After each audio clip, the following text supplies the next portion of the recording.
Halo semuanya, malam ini aku mau bawain cerita horor yang katanya terjadi di sebuah desa di Jawa Tengah. Cerita ini bukan sekadar gosip biasa, tapi sudah lama jadi buah bibir di kalangan warga sekitar. Ceritanya tentang seorang pengusaha, orang kaya baru, yang bernama Pak Waluyo. Dia dikenal sebagai bos besar sebuah pabrik plastik yang berdiri megah di pinggir desa, dekat jalan raya yang menghubungkan kota dengan lereng Gunung Lawu. Kalau dilihat dari luar, pabrik itu tampak biasa saja. Bahkan selalu ramai karena ada banyak truk keluar masuk setiap hari membawa barang. Tapi di balik kesuksesan itu, ada bisik-bisik yang gak pernah hilang. Katanya pabrik itu bisa berdiri dan berkembang secepat itu bukan semata-mata karena kerja keras, tapi ada sesuatu yang lain. Ada cerita yang bilang Pak Waluyo punya hubungan dengan pesugihan. Ritual gelap yang dilakukan di tempat paling angker, di sekitar goa di Gunung Lawu. Awalnya nggak ada yang curiga. Pak Waluyo dulunya orang biasa saja. Bahkan sebelum pabrik itu berdiri, hidupnya pas-pasan. Ia hanya pedagang kecil yang menjual barang-barang plastik di pasar. Istrinya membantu di rumah. Anaknya waktu itu masih kecil-kecil. Semua orang tahu bahwa keluarganya hidup sederhana. Nggak ada yang istimewa. Rumahnya pun hanya rumah kayu dengan dinding anyaman bambu. Tapi perubahan itu datang cepat sekali. Dalam waktu hanya beberapa tahun, Pak Waluyo tiba-tiba punya modal besar untuk membangun pabrik plastik yang luasnya sampai berhektar-hektar. Orang-orang heran, dari mana uang sebanyak itu bisa didapat? Apalagi sebelumnya dia hanya pedagang biasa. Waktu pabrik itu mulai beroperasi, desa mendadak ramai, banyak warga yang bekerja di sana. Awalnya, semua orang senang karena ada lapangan pekerjaan. Tapi perlahan, cerita-cerita aneh mulai terdengar. Ada pekerja yang bilang kalau malam-malam ketika mesin berhenti beroperasi, mereka masih mendengar suara seperti mesin menyala sendiri. Ada pula yang melihat bayangan besar melintas cepat di dalam gudang. Warga desa mulai bertanya-tanya, sejak kapan seorang pedagang pasar bisa berubah jadi juragan kaya raya? Dari mana datangnya modal miliaran rupiah untuk membangun pabrik itu? Ada yang berbisik, ojo-ojo dheweke iku duwe perjanjian karo sing ora katon. Jangan-jangan dia punya perjanjian dengan yang tak terlihat. Cerita itu makin kuat ketika suatu malam, seorang warga desa bernama Pak Sardi melihat Pak Waluyo pergi sendirian dengan mobilnya ke arah jalan menuju Gunung Lawu. Waktu itu sudah hampir tengah malam. Mobilnya berhenti di pertigaan jalan dekat hutan pinus. Lalu dia turun dengan membawa sesuatu yang dibungkus kain putih. Dari jauh, Pak Sardi melihat jelas ada ayam hitam yang dikeluarkan dari dalam bungkusan itu. Juga kembang 7 rupa dan kendi tanah liat. Pak Sardi ketakutan. Dia langsung pulang tanpa berani menegur. Esok harinya dia cerita ke tetangganya.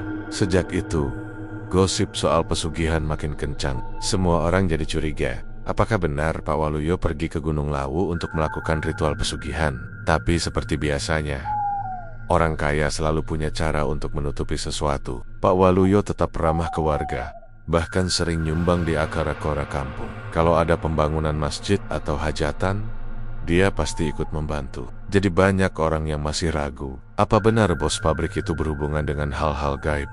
Namun, ada hal lain yang bikin warga makin percaya. Sejak pabrik itu berdiri, sering ada orang yang hilang begitu saja. Awalnya cuma dianggap perantau yang gak balik atau pekerja yang kabur.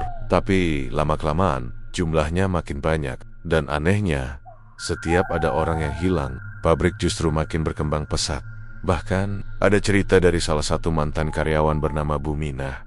Dia pernah cerita ke tetangganya kalau suatu malam saat lembur, dia melihat dengan mata kepalanya sendiri ada sosok besar hitam legam duduk di atap gudang pabrik. Sosok itu matanya merah menyala, wajahnya samar tapi jelas bukan manusia. Buminah bilang waktu itu kakinya langsung lemas, tubuhnya gemetar, dan ia hampir pingsan. Besoknya dia langsung mengundurkan diri, gak berani lagi kerja di sana. Cerita Buminah ini bikin gosip semakin panas. Orang-orang mulai menghubungkan semua kejadian itu dengan perjalanan malam Pak Waluyo ke Gunung Lawu. Katanya, ada sebuah goa angker di sana. Goa yang jadi tempat orang-orang melakukan pesugihan. Konon, goa itu dijaga makhluk halus yang sangat sakti dan hanya bisa ditemui oleh mereka yang benar-benar nekat melakukan ritual dengan tumbal.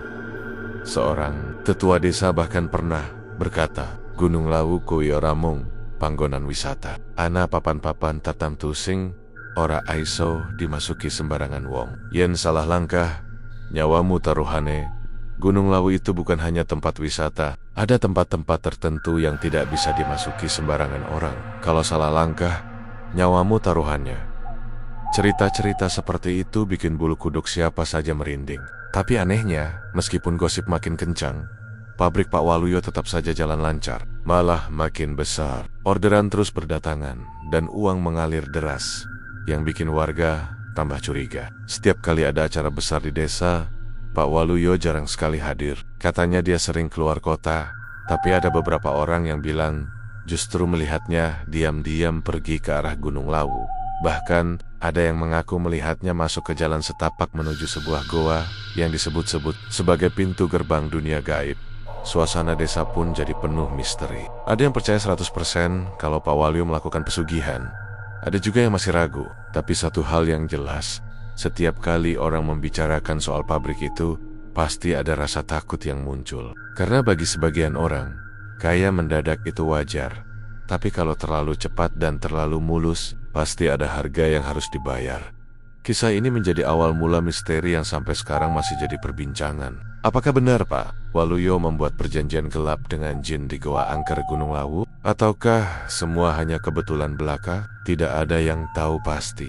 Yang jelas, semakin lama cerita itu makin menyeramkan. Apalagi setelah banyak kejadian aneh yang menimpa orang-orang di sekitar pabrik tersebut. Gunung Lawu sudah sejak lama dikenal sebagai tempat yang penuh misteri. Bukan hanya karena keindahan alamnya yang menawan, tapi juga karena serita-serita angkernya yang diwariskan turun-temurun. Orang-orang percaya, di puncak Lawu ada kerajaan gaib yang dipimpin oleh makhluk tak kasat mata. Ada juga yang bilang, di lereng-lerengnya tersebar tempat-tempat angker yang sering dipakai orang-orang tertentu untuk mencari kekayaan lewat cara pesugihan. Bagi warga sekitar, Gunung Lawu itu seperti dua wajah. Satu wajah indah penuh pesona, satu lagi menyeramkan dan menyimpan rahasia kelam. Di antara banyak tempat yang dianggap wingit di Gunung Lawu, ada sebuah goa yang hampir semua warga sekitar tahu keberadaannya. Tapi jarang sekali ada yang berani mendekat. Goa itu berada di sisi timur, dekat sebuah jalur setapak yang jarang dilalui pendaki. Kalau siang hari, goa itu terlihat biasa saja. Hanya mulut goa yang tertutup rimbun semak dan pepohonan. Tapi kalau malam tiba, suasana di sekitarnya berubah drastis. Sunyi, dingin, dan sering terdengar suara-suara aneh.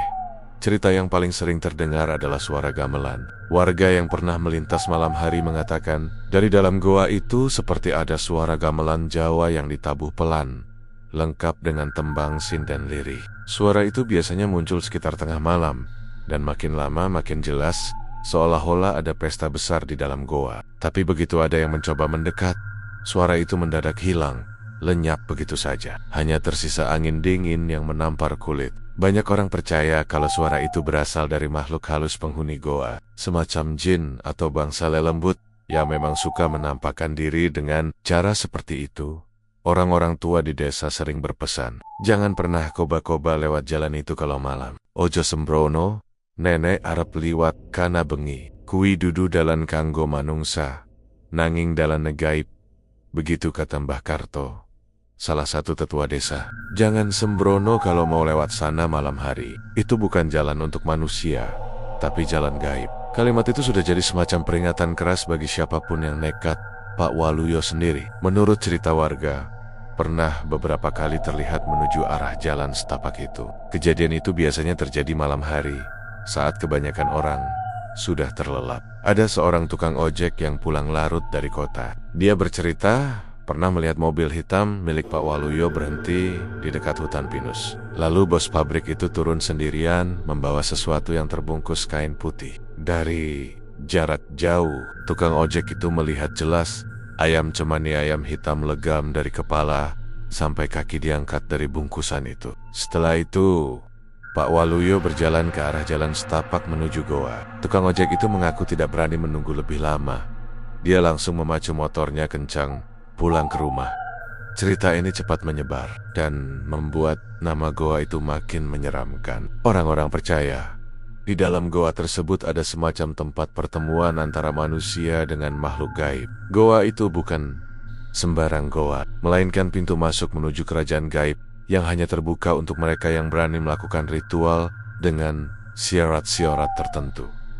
Ada kisah lain yang diceritakan seorang pendaki lokal. Ia pernah tersesat di jalur setapak saat kabut turun tebal. Tanpa sadar, ia sampai di depan mulut goa itu. Waktu itu hari sudah sore, dan suasana begitu sunyi. Ia menggetarkan, begitu berdiri di depan goa, tubuhnya mendadak merinding hebat. Ada rasa takut yang tak bisa dijelaskan. Lalu ia mendengar suara perempuan menembang tembang Jawa kuno. Suaranya merdu, tapi anehnya terasa sangat jauh sekaligus dekat. Sadar kalau ada yang tidak beres, pendaki itu buru-buru lari meninggalkan tempat tersebut. Setelah sampai di jalan besar, ia bahkan sempat jatuh terjerembab karena kakinya lemas. Sejak kejadian itu, para pendaki sering diperingatkan untuk tidak keluar jalur, terutama saat kabut turun. Karena kabut di Gunung Lawu memang seringkali menyesatkan. Ada yang percaya, kabut itu bukan kabut biasa, melainkan cara makhluk halus untuk mengaburkan pandangan manusia agar tersesat menuju tempat angker. Semakin lama, cerita tentang Goa Angker ini makin terhubung dengan Pak Waluyo. Orang-orang bilang, disitulah tempat dia melakukan perjanjian gelap. Malam-malam, ketika orang lain tidur, dia masuk ke dalam goa dengan membawa sesajen lengkap. Ayam cemani, bunga 7 rupa, dupa, hingga kendi tanah liat berisi darah hewan. Sesajen itu katanya dipersembahkan untuk penunggu goa, makhluk besar yang menjaga pintu gaib. Sebagai gantinya, Pak Waluyo mendapatkan kekayaan berlimpah. Ada satu kejadian yang semakin memperkuat kecurigaan warga. Malam Jumat Kliwon, beberapa pemuda desa nekat nongkrong di dekat jalan menuju hutan pinus. Mereka ingin membuktikan sendiri gosip yang beredar. Sekitar pukul 12 malam, dari kejauhan mereka melihat cahaya api kecil bergerak perlahan menuju arah goa. Semakin lama, semakin jelas. Itu adalah obor yang dibawa seseorang, dan orang itu adalah Pak Waluyo sendiri. Ia berjalan sendirian, wajahnya serius, matanya menatap lurus tanpa menoleh ke kanan atau kiri.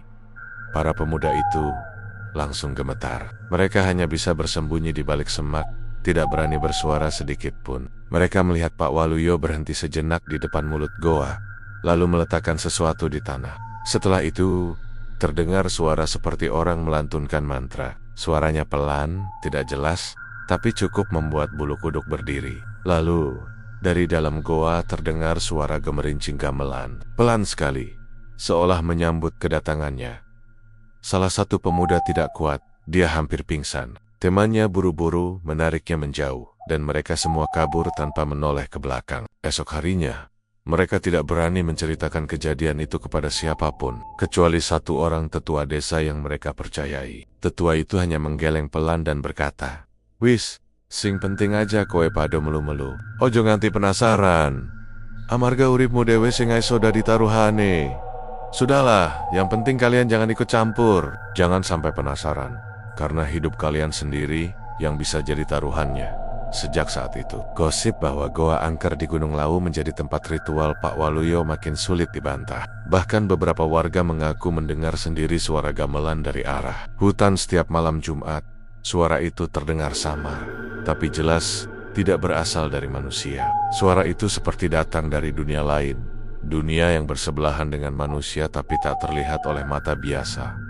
Cerita demi cerita terus menumpuk, membuat nama goa itu semakin ditakuti. Tidak ada orang berani lewat sana, bahkan siang sekalipun.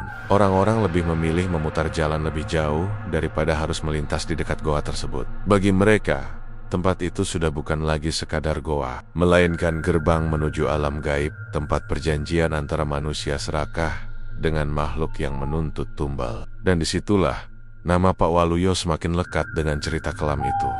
Pabrik plastik milik Pak Waluyo setiap hari selalu penuh aktivitas. Dari pagi sampai sore, suara mesin tak pernah berhenti berdengung. Truk-truk besar keluar masuk membawa bahan baku dan mengangkut hasil produksi. Warga desa awalnya senang karena banyak yang bisa bekerja di sana. Gaji lumayan, pekerjaan stabil, dan bisa dibilang hampir semua pemuda di desa itu pernah merasakan jadi karyawan di pabrik plastik tersebut. Dari luar, pabrik itu tampak biasa saja, gedung besar dengan atap seng tinggi. Di sekelilingnya pagar beton kokoh. Kalau siang, pabrik itu terlihat normal, hanya sebuah bangunan industri seperti pabrik pada umumnya. Tapi semua cerita berubah ketika malam tiba. Karyawan yang sering mendapat giliran, lembur mulai menceritakan penggeleman-penggeleman aneh. Ada yang bilang ketika malam, terutama lewat tengah malam, suasana pabrik tiba-tiba jadi berbeda. Udara yang biasanya panas karena mesin, mendadak jadi dingin menusuk tulang. Lampu-lampu yang tadinya terang benderang, sesekali meredup sendiri, seolah ada bayangan besar yang menutupi cahaya. Beberapa pekerja bahkan mengaku mendengar suara langkah kaki berat berkeliling di dalam gudang bahan baku. Padahal saat itu semua orang sedang sibuk di bagian mesin. Cerita paling sering didengar adalah tentang bayangan hitam besar yang suka mondar-mandir di dalam pabrik. Karyawan menyebutnya si penjaga. Konon, bayangan itu setinggi hampir 2 kali manusia. Tubuhnya besar kekar, tapi wujudnya hanya hitam pekat, seperti asap tebal yang bisa bergerak sendiri. Kadang terlihat sekilas di ujung ruangan, kadang melintas cepat di dekat mesin, membuat orang yang melihatnya merinding seketika. Ada seorang karyawan bernama Jono. Ia pernah mengalami kejadian paling menyeramkan. Malam itu dia mendapat giliran jaga di gudang bahan baku. Saat ia sedang mengecek stok plastik, tiba-tiba ia merasa ada yang mengawasinya dari belakang. Ketika ia menoleh, seketika tubuhnya kaku. Di depan matanya berdiri sosok tinggi besar, mirip genderuwo, dengan mata merah menyala. Wajahnya samar, tapi jelas sekali bukan manusia. Sosok itu berdiri diam sambil menatap tajam ke arah Jono. Jono langsung jatuh terduduk, mulutnya gemetar tak bisa bersuara. Setelah beberapa detik yang terasa seperti seabad, sosok itu perlahan memudar, lenyap begitu saja. Sejak kejadian itu, Jono memilih berhenti kerja. Ia bilang kepada teman-temannya, "Aku ora wani maneh, kui dudu panggonan kanggo wong urip. Aku tidak berani lagi. Itu bukan tempat untuk orang hidup." Cerita Jono bukan satu-satunya. Banyak karyawan lain yang mengalami kejadian aneh serupa. Ada yang melihat sosok perempuan berambut panjang berdiri di depan pintu toilet pabrik. Ada pula yang mendengar suara tangisan lirih di tengah malam, padahal tidak ada siapapun di ruangan itu. Bahkan pernah ada seorang satpam yang mendengar suara langkah berlari di atap pabrik. Padahal mustahil ada orang di atas sana karena atapnya terbuat dari seng tipis. Semua kejadian ini membuat suasana kerja di pabrik semakin mencekam. Tapi anehnya, meski banyak yang takut, karyawan tetap saja bekerja. Alasannya sederhana, gaji di pabrik itu cukup besar dibandingkan pekerjaan lain di desa. Lagi pula, kalaupun mereka ingin berhenti, selalu ada orang lain yang bersedia menggantikan. Seolah-olah, meski pabrik itu penuh misteri, selalu ada yang mau masuk. Seperti ada kekuatan gaib yang membuat orang tidak bisa benar-benar menjauhinya. Ada satu kejadian yang sampai sekarang masih sering diceritakan oleh warga desa. Malam itu seorang karyawan bernama Wati sedang lembur bersama 3 temannya. Mereka sedang mengerjakan pesanan besar yang harus selesai keesokan paginya. Saat jam menunjukkan pukul 1 malam, lampu di ruangan produksi mendadak mati. Semua orang panik karena mesin masih berputar tapi lampu padam total. Dalam gelap, mereka hanya bisa mendengar suara mesin dan napas mereka sendiri. Tiba-tiba, dari arah gudang, terdengar suara benda berat diseret. Krek, krek. Suara itu terdengar semakin dekat. Wati yang ketakutan mencoba memanggil satpam lewat ponselnya, tapi tidak ada sinyal sama sekali. Lalu, dalam gelap, mereka melihat 2 titik merah menyala seperti bara api. Titik itu makin lama makin besar, hingga terlihat jelas sosok besar hitam dengan tubuh kekar menyeret sesuatu di lantai. Salah satu karyawan mencoba menyalakan senter dari ponselnya, dan saat cahaya menyorot, mereka semua menjerit histeris. Sosok itu benar-benar menyeret tubuh manusia penuh darah ke arah gudang.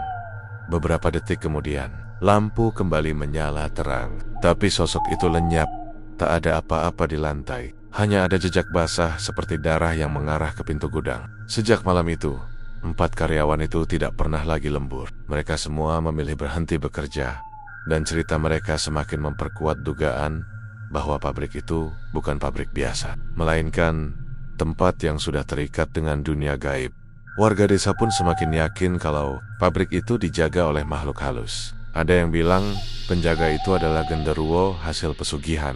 Ada juga yang percaya bahwa makhluk itu adalah Roro Tumbal yang dikorbankan Pak Waluyo demi kekayaannya. Apapun kebenarannya, satu hal yang jelas, tidak ada orang berani main-main dengan pabrik itu. Apalagi malam hari beberapa kali, orang luar desa yang mencoba melamar kerja di pabrik itu juga mengalami kejadian aneh. Ada yang tiba-tiba sakit keras tanpa sebab, ada yang tiba-tiba hilang akal, bahkan ada yang ditemukan meninggal setelah seminggu bekerja. Warga desa hanya bisa menggeleng. Mereka percaya semua itu adalah bagian dari perjanjian gelap Pak Waluyo dengan penghuni Gunung Lawu. Tetua desa sering berkata, rejeki sing kino pesugihan iku ora suci. Ana tumbal, ana nyawa sing kudu dibayar. Lan nenek wis tekan wektu. Sing duwe perjanjian diu sing bakal dijupuk. Rejeki yang berasal dari pesugihan itu tidak suci. Ada tumbal, ada nyawa yang harus dibayar. Dan kalau waktunya tiba, yang membuat perjanjian itu sendiri yang akan diambil. Kalimat itu selalu terngiang di telinga warga, membuat mereka semakin takut tapi sekaligus tidak bisa berbuat apa-apa.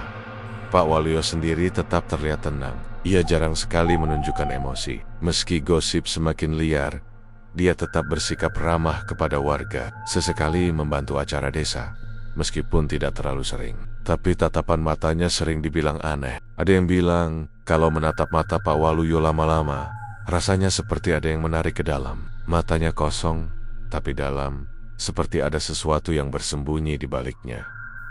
Dan anehnya, meski pabrik itu penuh dengan cerita horor, pesanan justru tidak pernah berhenti. Pabrik selalu sibuk, truk selalu datang dan pergi. Seolah-olah, semakin banyak kejadian aneh, semakin besar pula keuntungan yang didapatkan. Warga mulai bertanya-tanya, sampai kapan semua ini akan berlangsung? Dan siapa lagi yang harus jadi korban berikutnya?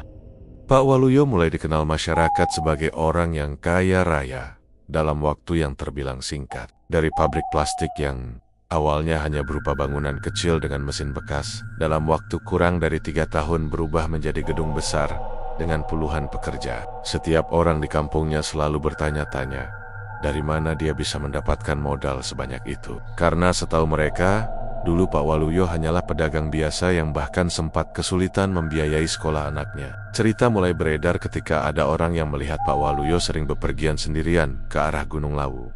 Tidak seperti peziarah atau pendaki lain yang membawa rombongan. Dia pergi malam-malam, menempuh jalan setapak, membawa buntelan kain dan tas besar di punggung. Sejak itu desas-desus pesugihan mulai muncul.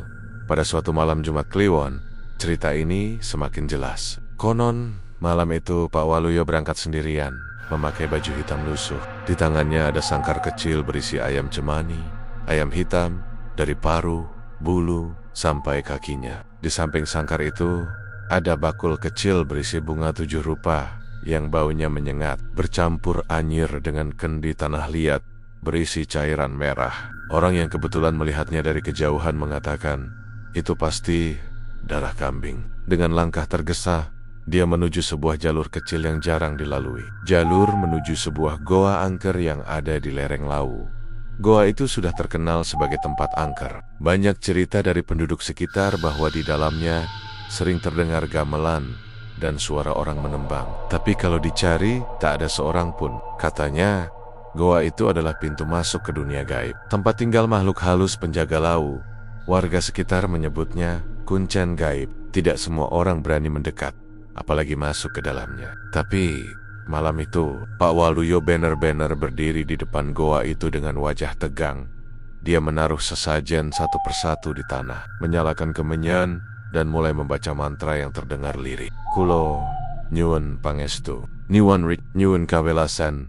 Begitu kata orang yang sempat menguping dari balik pepohonan. Mula-mula tak ada yang aneh, hanya bau kemenyan bercampur dengan bau amis darah dari kendi yang mulai menguar. Tapi perlahan, dari dalam goa terdengar suara gemuruh, seperti nafas besar yang keluar dari kedalaman bumi. Suara itu berat, dalam dan jelas bukan suara manusia. Pak Waluyo tetap melanjutkan ritual. Dia menyembelih ayam cemani itu, darahnya ditampung di kendi, lalu dipercikan di depan mulut goa. Angin kencang tiba-tiba bertiup, membuat daun-daun berjatuhan dan nyala api kemenyan berkobar lebih besar.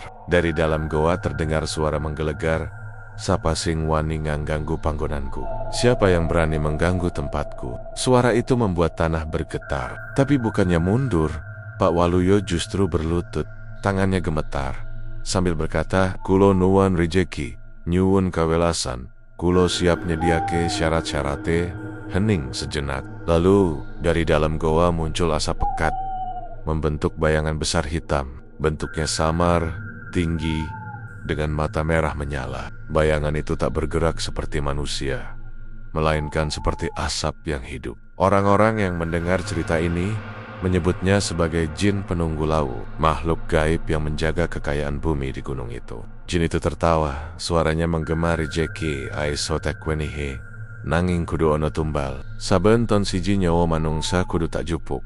Rezeki bisa aku kasih, tapi harus ada tumbal. Setiap tahun satu nyawa manusia harus aku ambil." Pak Waluyo awalnya terdiam, tapi pikiran tentang kekayaan, pabrik besar, dan kejayaan membuatnya menunduk dalam-dalam. Dia menjawab lirih, "Kulo nyanggupi."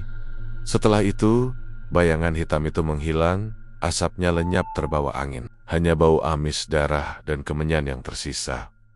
Keesokan harinya, warga sekitar melihat Pak Waluyo turun dari gunung dengan wajah pucat. Tapi di balik wajah pucat itu, ada tatapan mata yang berbeda, seperti orang yang baru saja menandatangani kontrak yang tak bisa dibatalkan. Sejak malam itulah, kehidupan Pak Waluyo berubah drastis. Pabriknya makin besar, pesanan mengalir deras, uang seperti tidak ada habisnya. Tapi anehnya, setiap tahun selalu ada pekerja atau orang dekatnya yang tiba-tiba menghilang.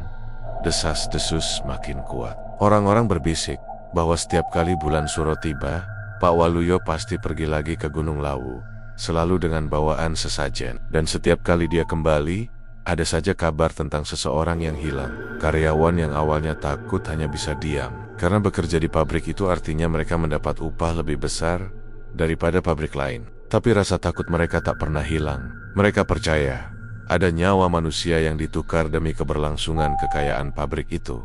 Ada satu kisah yang cukup terkenal. Seorang pekerja bernama Sardi pernah mengikuti Pak Waluyo dari kejauhan saat malam ritual. Dia penasaran kemana bosnya pergi, karena setiap kali pulang dari Lawu, wajahnya selalu berubah. Dari balik pepohonan, Sardi melihat Pak Waluyo lagi-lagi menaruh sesajen di depan goa, lalu berbicara sendiri seperti sedang berbincang dengan orang lain. Padahal tak ada siapapun di sana. Sardi bersumpah mendengar suara tawa yang berat.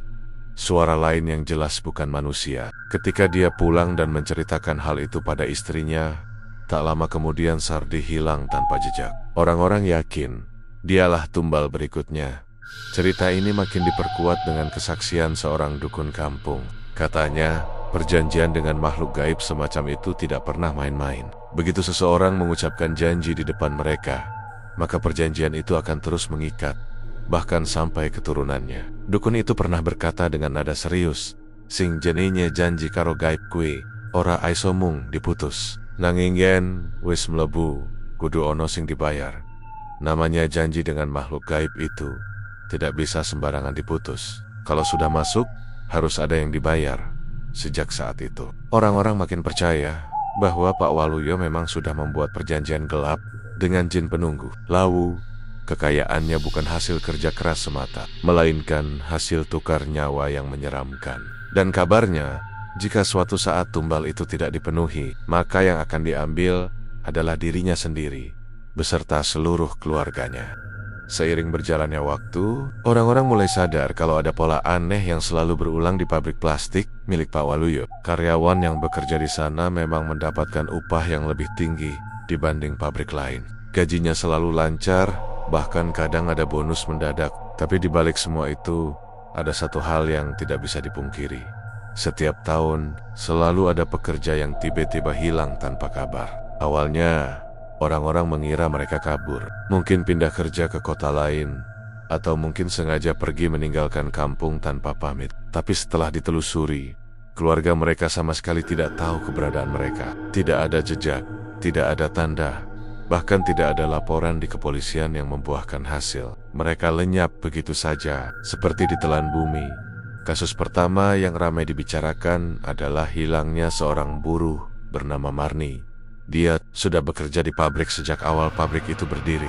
Orangnya rajin, tidak pernah mengeluh, dan selalu pulang tepat waktu. Suatu malam, Marni tidak kembali ke rumah. Suaminya panik, lalu mendatangi pabrik. Tapi penjaga bilang Marni sudah pulang sejak sore. Anehnya, dari sore itu sampai pagi, Marni tidak pernah sampai rumah. Beberapa hari dicari, hasilnya nihil. Ada yang bilang melihat Marni terakhir kali di dekat gudang belakang pabrik. Wajahnya pucat, seolah ketakutan. Setelah itu, tidak ada seorang pun yang bisa memastikan kemana dia pergi. Keluarganya sampai sekarang masih percaya bahwa Marni dijadikan tumbal pertama. Kejadian itu sempat membuat karyawan lain was-was. Mereka takut bekerja di sana. Tapi anehnya, meski satu orang hilang, pabrik malah makin sukses. Pesanan plastik datang bertubi-tubi. Truk pengangkut tidak pernah berhenti masuk keluar. Seperti ada kekuatan gaib yang membuat pabrik itu semakin maju. Orang-orang desa hanya bisa berbisik-bisik. Iki duduk usaha biasa. Iki ono tumbal. Ini bukan usaha biasa. Ini ada tumbal. Setelah Marni, kejadian berikutnya menimpa seorang laki-laki muda bernama Joko. Dia baru bekerja 6 bulan di pabrik itu. Usianya masih 20 tahun, penuh semangat, sering membantu Temon Men kerjanya. Suatu malam, Joko mendapat giliran lembur. Ada 3 orang lain yang lembur bersamanya. Mereka ingat jelas, Joko sedang mengangkut tumpukan plastik ke gudang, lalu tiba-tiba menghilang. Mereka pikir Joko ke toilet atau keluar sebentar. Tapi setelah ditunggu hampir 1 jam, Joko tidak pernah kembali. Mereka mencari ke seluruh sudut pabrik, tapi nihil. Yang bikin merinding, salah satu temannya sempat melihat dari kejauhan, ada bayangan besar menyeret sesuatu ke arah gudang. Saat mereka mendekat, gudang itu kosong, gelap, dan bau anyir menyengat keluar dari dalam. Esok harinya, Joko dinyatakan hilang. Keluarganya melapor, tapi tetap tidak ada hasil. Cerita itu menyebar cepat, tapi tidak ada yang berani membicarakan secara terang-terangan. Semua orang hanya berani berbisik, karena mereka tahu siapa pemilik pabrik itu. Pak Waluyo dikenal sebagai orang yang disegani, sekaligus ditakuti. Kalau ada yang terlalu banyak bicara, biasanya nasibnya tidak baik. Ada satu warga, sebut saja namanya Pak Darmo, yang pernah terang-terangan bilang di warung kopi, pabrik iku ora beres, wong saben tahun mesti ono sing ilang. Ora mungkin mong kebetulan. Pabrik itu tidak beres. Setiap tahun pasti ada yang hilang. Tidak mungkin hanya kebetulan. Beberapa hari setelah omongan itu, Pak Darmo sakit keras. Tubuhnya panas tinggi, matanya kosong, seperti ketakutan akan sesuatu yang tidak terlihat. Tidak lama kemudian, dia meninggal. Orang-orang yakin itu ada kaitannya dengan ucapannya soal pabrik. Makin lama makin banyak yang hilang. Ada yang masih lajang, ada yang sudah berkeluarga. Semuanya sama, hilang tanpa jejak. Yang bikin bulu kuduk merinding, setiap kali ada karyawan hilang, selalu saja ada perubahan besar di pabrik. Mesin baru datang, bangunan diperluas, bahkan ada yang bilang kontrak besar dengan perusahaan luar negeri langsung lancar. Seperti memang ada harga yang harus dibayar. 1 nyawa manusia ditukar dengan 1 langkah besar. Kesuksesan. Kejadian paling menyeramkan adalah saat hilangnya seorang kepala bagian bernama Surip. Dia adalah karyawan lama, orang kepercayaan Pak Waluyo. Semua pekerja hormat kepadanya karena dia adil dan suka membantu. Suatu malam, Surip dipanggil ke kantor Pak Waluyo. Setelah itu, dia tidak pernah keluar lagi. Karyawan yang jaga malam bersumpah melihat bayangan besar keluar dari ruangan bos, menyeret sesuatu. Saat ditelusuri, tidak ada apa-apa. Tapi keesokan harinya, Surip tidak pernah muncul lagi di pabrik. Orang-orang percaya, Surip yang selama ini jadi tangan kanan Pak Waluyo akhirnya dijadikan tumbal berikutnya karena perjanjian dengan jin tidak bisa ditawar. Yang bikin orang tambah takut adalah cerita dari seorang karyawan yang selamat. Namanya Ratno, seorang buruh kasar. Dia pernah hampir jadi korban. Malam itu dia sedang kerja sendirian di gudang.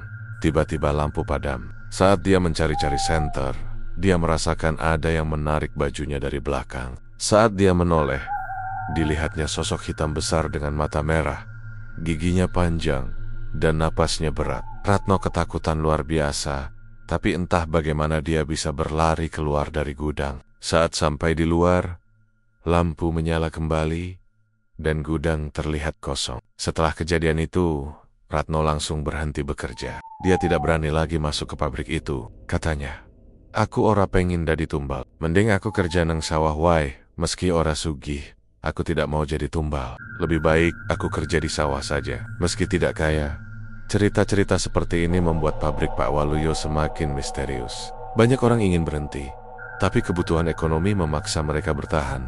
Mereka selalu was-was, siapa lagi yang akan hilang berikutnya. Ada yang bahkan sengaja bawa jimat atau rajah dari dukun untuk melindungi diri. Tapi tetap saja, kalau sudah jadi giliran, tidak ada yang bisa melawan. Seperti sudah ada daftar nama yang ditentukan, dan satu persatu harus dipenuhi.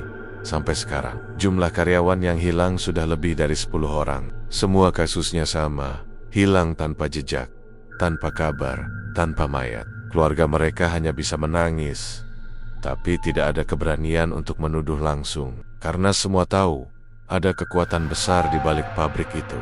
Dan makin menyeramkan lagi, setiap kali satu nyawa hilang, pabrik itu makin kaya raya. Seperti ada hukum tak kasat mata yang terus berjalan. Sebuah perjanjian gelap yang tidak bisa dibatalkan. Malam-malam di pabrik selalu dipenuhi rasa takut. Bagi karyawan yang lembur, suara-suara aneh sudah jadi makanan sehari-hari. Kadang terdengar langkah kaki berat, padahal tidak ada orang. Kadang terdengar suara orang berbisik dari arah gudang. Pernah juga terdengar suara gamelan halus, sama seperti suara yang sering terdengar di Goa Angker Gunung Lawu. Seolah-olah makhluk yang membuat perjanjian dengan Pak Waluyo bukan hanya tinggal di gunung, tapi sudah ikut masuk ke dalam pabrik, menjaga sekaligus menagih tumbal. Malam di pabrik plastik milik Pak Waluyo bukan malam yang biasa. Meski dari luar terlihat tenang, mesin sudah berhenti berputar, dan para pekerja sebagian besar sudah pulang. Tapi suasana di dalam pabrik selalu meninggalkan rasa tidak nyaman. Banyak orang bilang, pabrik itu seperti hidup dengan nyawanya sendiri. Seakan ada sesuatu yang berdiam di sana. Mereka yang pernah lembur sendirian hampir pasti pulang dengan wajah pucat. Ada yang ketakutan sampai sakit berhari-hari. Dari mulut ke mulut, cerita seram di pabrik itu menyebar, membuat orang semakin yakin kalau tempat itu bukan hanya sekadar bangunan industri, melainkan rumah bagi sesuatu yang lebih gelap. Banyak cerita bermula dari gudang belakang. Gudang itu luas, penuh tumpukan plastik setinggi hampir 2 meter, dengan cahaya lampu yang remang. Setiap malam Jumat, selalu terdengar suara yang tidak bisa dijelaskan. Ada pekerja yang bilang mereka mendengar jeritan panjang, seperti suara seseorang yang sedang disiksa. Suara itu terdengar jelas, tolong aku.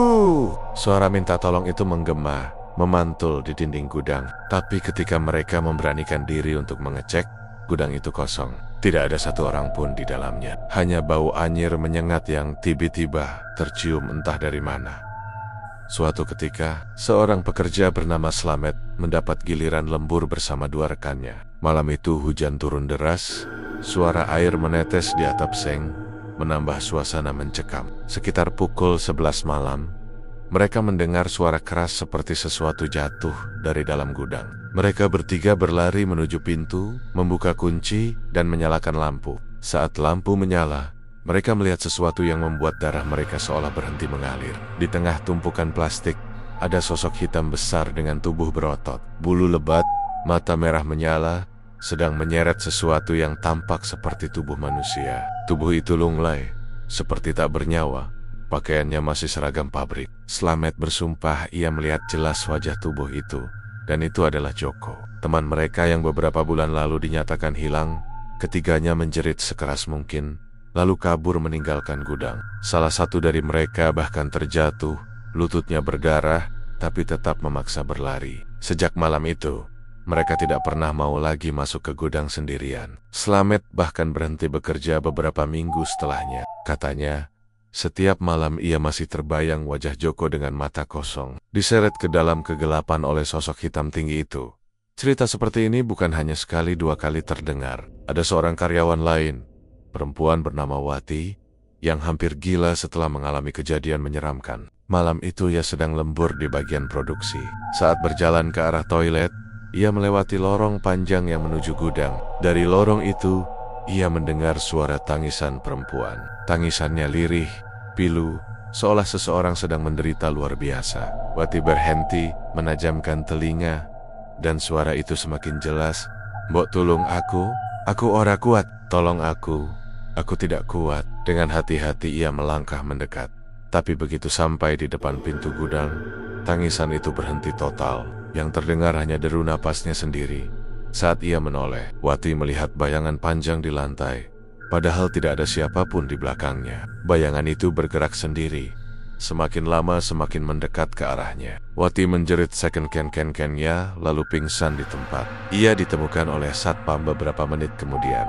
Setelah kejadian itu, Wati tidak pernah waras sepenuhnya. Ia sering meracau, matanya kosong, dan setiap malam Jumat ia selalu menangis histeris tanpa sebab. Keluarganya akhirnya membawa Wati pulang ke desa. Tidak lagi bekerja di pabrik. Orang-orang percaya Wati sempat melihat makhluk penunggu pabrik yang menagih tumbal.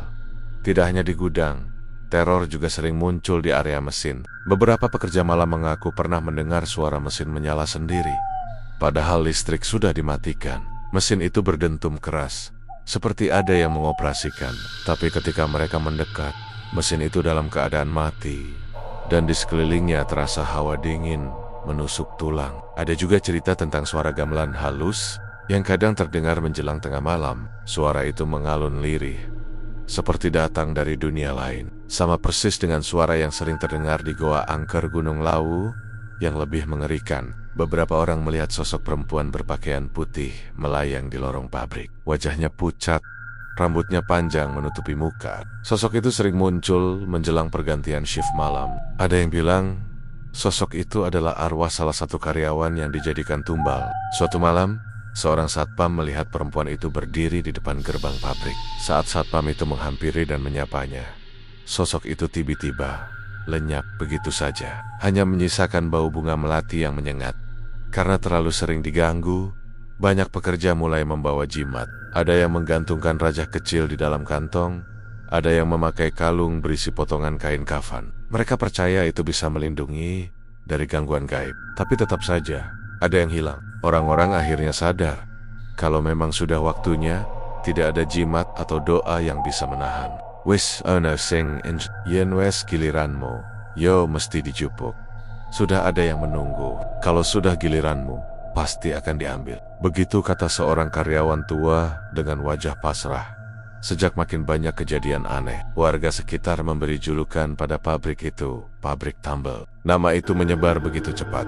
Bahkan anak-anak kecil pun sudah hafal. Mereka selalu takut kalau harus lewat depan pabrik itu saat malam. Ada yang pernah bilang, saat berjalan di depan gerbang pada malam hari, terdengar suara orang berbisik dari dalam, memanggil namanya. Anak itu lari terberit-berit sampai jatuh, lututnya berdarah, tapi tetap tidak berani menoleh. Orang tuanya sampai harus melarang anak-anak main terlalu dekat dengan pagar pabrik, takut kalau mereka juga jadi incaran.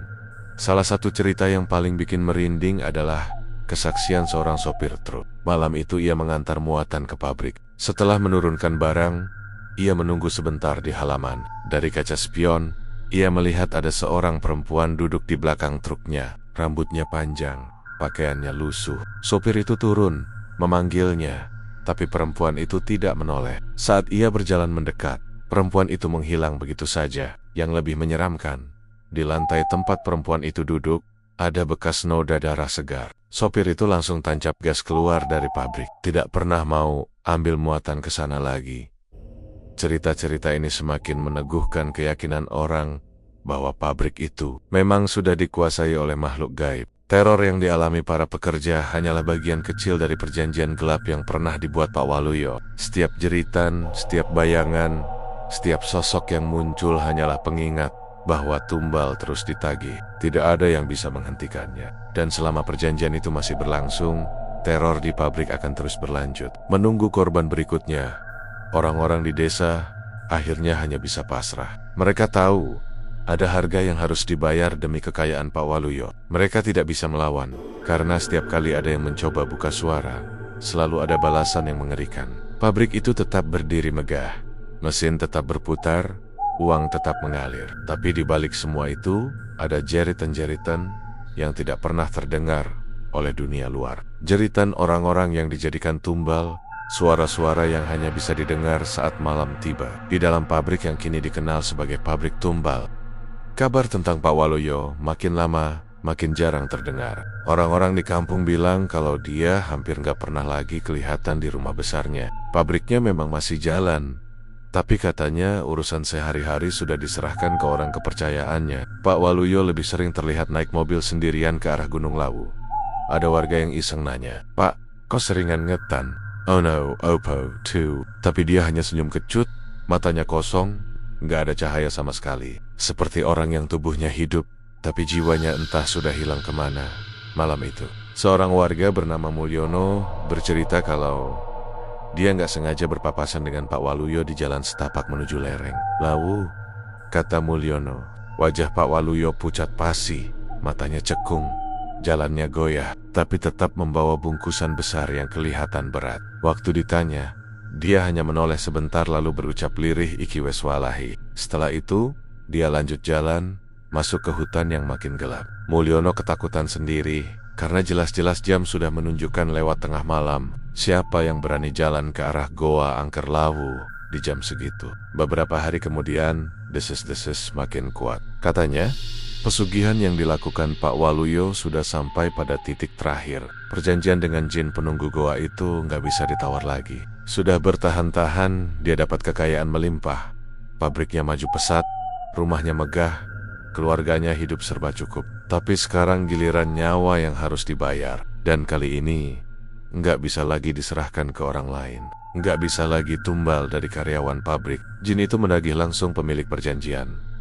Warga kampung semakin resah. Apalagi beberapa orang bersumpah mendengar suara aneh dari arah gunung pada malam-malam tertentu. Suara gamelan bertalu-talu, diselingi dengan suara tangisan perempuan. Bahkan ada yang bilang melihat cahaya merah keluar dari mulut goa, seperti kobaran api neraka. Orang-orang kampung hanya bisa berbisik, "Wes wayahe, Pak Waluyo kudu bayar janji petang." 1 minggu setelah itu, pabrik plastik Pak Waluyo mendadak tutup tanpa pemberitahuan. Pekerja kebingungan, pintu gerbang digembok, mesin semua mati. Orang-orang berkerumun, mencoba mencari tahu apa yang terjadi. Orang kepercayaan Pak Waluyo nggak bisa memberi jawaban pasti. Hanya bilang, "Pak De Waluyo lagi sakit, nggak bisa ngurus apa-apa." Tapi saat warga minta ketemu langsung, jawabannya selalu ditolak. Semakin banyak pertanyaan, semakin banyak misteri. Sampai suatu malam Jumat Kliwon, ada kabar mengejutkan. Seorang pendaki yang nekat naik ke Gunung Lawu mengaku melihat sesuatu yang mengerikan di sekitar goa angker itu. Dia bilang, dari kejauhan, tampak seorang laki-laki tua duduk bersila di depan goa, dikelilingi asap tebal. Suaranya seperti merapal mantra, tapi makin lama berubah jadi jeritan. Laki-laki itu menggeliat, tubuhnya gemetar. Lalu tiba-tiba dari dalam goa keluar sosok hitam besar, dengan mata merah menyala. Pendaki itu nggak berani mendekat, tapi dia yakin betul laki-laki itu adalah Pak Waluyo. Besoknya, kabar makin heboh. Ada warga yang menemukan bungkusan kain putih di pinggir jalan desa. Waktu dibuka, isinya aneh, cuma tanah bercampur darah kering dengan bau anyir yang menusuk. Orang-orang langsung mengaitkan itu dengan ritual Pak Waluyo. Katanya, itu tanda kalau dia sudah benar-benar menyerahkan dirinya. Beberapa hari kemudian, rumah besar Pak Waluyo kosong melompong. Istrinya katanya kabur keluar kota. Anak-anaknya pun gak ada yang kelihatan. Orang kampung yang nekat masuk ke halaman rumah bilang suasananya bikin merinding. Jendela terbuka sendiri, pintu bergoyang seperti ditiup angin, padahal angin sama sekali nggak ada. Di salah satu kamar ditemukan bercak darah yang sudah mengering, tapi nggak ada satupun tanda tubuh, yang bikin makin serem. Tiap malam Jumat, warga sekitar rumah itu sering dengar suara langkah kaki mondar-mandir. Kadang ada suara laki-laki tertawa pelan, kadang ada suara berat yang berkata tumbas wes lunas. Suara itu terdengar jelas padahal rumahnya kosong. Warga makin yakin kalau nyawa Pak Waluyo sudah benar-benar diambil sebagai pembayaran terakhir dari perjanjian gelapnya. Pabrik yang dulu selalu ramai, sekarang tinggal bangunan kosong. Rumput liar mulai tumbuh di halaman, cat temboknya mengelupas, kaca-kaca pecah, dan mesin-mesin berdebu. Tapi meski sudah lama nggak dipakai, banyak yang masih sering mendengar suara mesin berputar dari dalam, seolah-olah pabrik itu masih beroperasi. Ada juga yang bilang, dari dalam gudang terdengar suara teriakan minta tolong, sama seperti dulu waktu pabrik masih jalan. Bedanya, sekarang nggak ada siapa-siapa di dalam. Beberapa pemuda desa pernah coba masuk malam-malam buat ngetes nyali. Baru beberapa langkah ke dalam, mereka langsung kabur ketakutan. Katanya, mereka melihat bayangan hitam raksasa berdiri di sudut gudang, dengan mata merah menyala menatap mereka. Sosok itu menyeret sesuatu di lantai, dan suara gesekan keras terdengar, seperti tubuh manusia yang ditarik paksa. Pemuda-pemuda itu lari terbirit-birit, dan sejak malam itu mereka sakit panas berhari-hari. Orang-orang desa akhirnya sepakat untuk menghindari rumah dan pabrik.